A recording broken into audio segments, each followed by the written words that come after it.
માંગરોળમાં ધોધમાર વરસાદ ભારે વરસાદથી ભાટકોલ ગામ બેટમાં ફેરવાઈ ગયું છે। અનેક ઘર અને રસ્તા પાણીમાં ગરકાવ થઈ ગયા છે। વરસાદી પાણી ભરાતા સ્થાનિક લોકોને હાલાકીનો સામનો કરવાનો વારો આવ્યો છે। ભારે વરસાદથી ભાટકોલ ગામ જે અત્યારે બેટમાં ફેરવાઈ ગયું છે। લોકોના ઘરોમાં પાણી ફરી વળ્યા છે। ઘૂંટણસમા પાણીમાંથી લોકો પસાર થવા માટે મજબૂર બન્યા છે અને જ્યાં નજર કરો ત્યાં માત્ર ને માત્ર પાણી જ પાણીના દ્રશ્યો દેખાઈ રહ્યા છે। ગઈકાલ રાત સુધી અહીંયા પાણી આવેલ નહોતા, પણ રાત લગભગ 12 વાગ્યા પછીથી પાણી ભરાવાનું શરૂ થયેલું છે।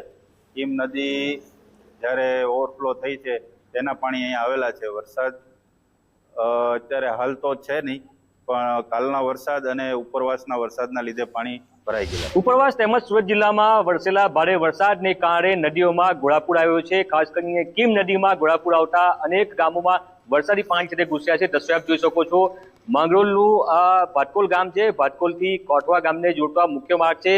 કીમ નદીનું પાણી આ મુખ્ય માર્ગ પર ફરી વળતા કમર સુધીના પાણી છે રસ્તા ઉપર ફરી વળ્યા છે। મહત્વનું છે કે છેલ્લા 2 દિવસથી સુરત જિલ્લામાં વરસાદી માહોલ છે, તેમજ ઉપરવાસમાં જે રીતે વરસાદ વરસી રહ્યો છે તેના કારણે કીમ નદી છે તે 2 કાંઠે વહેતી થઈ છે। કીમ નદી ગાંડીતુર બનતા કીમ નદીના પાણી જે આજુબાજુના ગામડાઓ છે તેમાં ફરી વળ્યા છે। ત્યારે દ્રશ્યો આપ જોઈ શકો છો, ભાટકોલથી કોઠવા ગામને જોડતો આ મુખ્ય માર્ગ છે। જે રીતે કીમ નદીનું પાણી સમગ્ર જે આસપાસના વિસ્તારો છે ત્યાં ફરી વળ્યું છે।